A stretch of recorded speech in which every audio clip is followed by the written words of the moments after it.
This plaque proves that the Army Air Forces and Ford were ready when war came. Dedicated June 16, 1941, 6 months before Pearl Harbor. And this was Willow Run's product, a giant flying machine for which the plant was so carefully tuned that it could produce one every 55 minutes. This is the Army Air Forces Liberator Heavy Bomber, the ship that made headlines and was affectionately known among flyers as the Lib. This great aircraft is 110 feet from wingtip to wingtip and 67 feet 4 inches from nose to tail. Powered by 4 1,200 horsepower air-cooled engines, the Lib can carry 10 men, 4 tons of bombs, and 5,000 rounds of machine gun ammunition at better than 300 miles per hour at high altitude.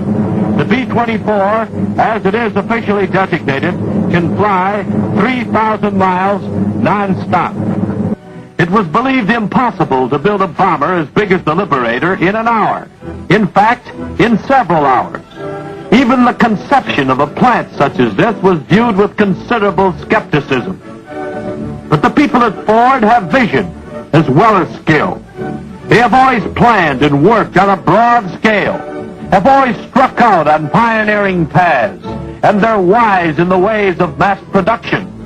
Of course, this was something new in assembly, not just another relatively simple automobile with only 15,000 or so parts to be made and assembled. Each of these machines is made up of 1,225,000 parts, and each had to be perfect. And in these lines, you see the evidence of another Ford-made miracle. The Willow Run bomber plant has furnished one of the miracle production stories of this war.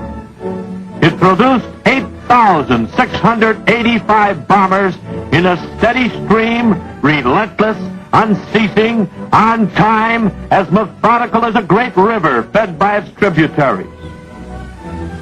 These ships are the product of experience.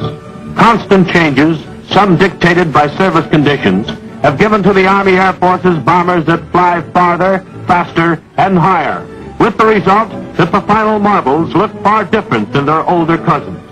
After the ship was built, Ford's job was not yet done, because each ship, each of the thousands made at Willow Run, had to be thoroughly tested by both ground and flight crews.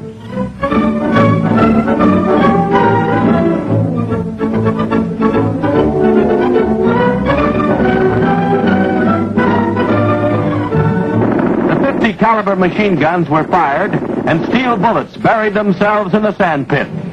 Engines were revved up to takeoff speed. In some, dummy bombs were loaded to test the racks. But in all the planes, hours and hours were spent in tests and checks by specially trained ground crews before functional tests aloft. From Flight Operations Center, 4-man test crews took over. These crews consisted of pilot, co-pilot, radio man, and flight engineer. A touch on the hydraulic button, and the bomb bay door opens to give access to the ship.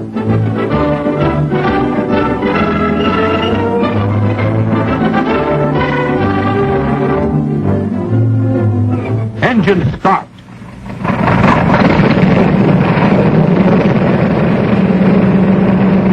And she taxis out to the runway for her first flight.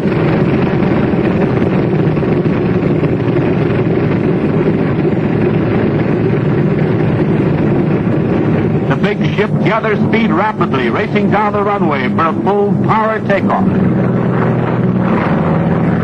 We're airborne and the wheels are retracted into their wing well.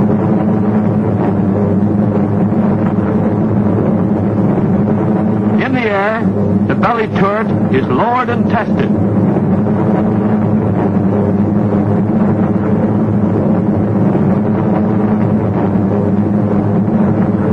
Each of the 4 propellers is fully feathered.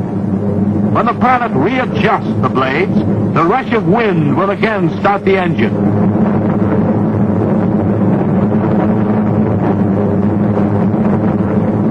Bomb bay doors are open and closed. The flight engineer checks performance of the engines and equipment, including the inner communication system, after which the bomb bay doors are opened again, and the dummy bombs are away.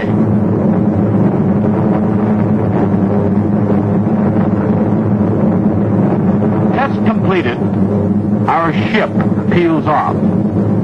This ship is strong, with strength built in by skilled brains and hands. With all the experience that Ford has gained over the years of mass production. For the Army Air Forces, it has strength to fly and fight, and return to fly and fight again and again. The pilot signals the control tower and prepares to bring her down. We will soon see for ourselves how this modern miracle of mass production has been performed. Okayed by the tower and lined up with the runway, we are bringing in 20 tons of bomber at better than 100 miles per hour.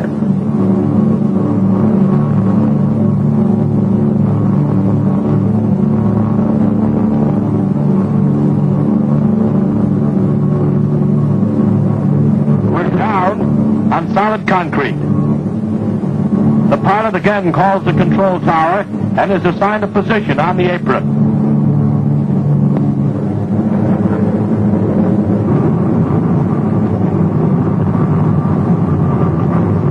And as we taxi to this berth, we pass just part of a day's production waiting to be tested by Ford pilots.